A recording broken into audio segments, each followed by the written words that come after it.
دوست زیبای من، گوش کن ببین بهت چی میخوام بگم. یه نکته بسیار مهم، خانم هایی که داروهای ضد بارداری هورمونی استفاده میکنن حواسشون باشه در دراز مدت یه سری بیماری های خیلی بدی ممکنه بهشون اضافه بشه، مثل حمله قلبی.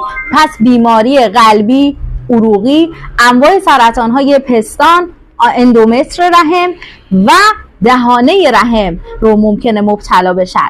یه سری بیماری های فشار خون.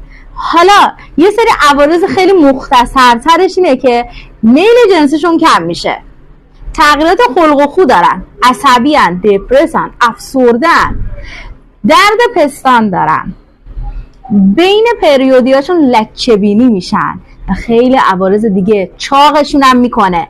پس بیایم روش آیودی گذاری رو جایگزین کنیم که به راحتی وقتی خواستی بچه دار بشی آیودی رو تو زمان پریودی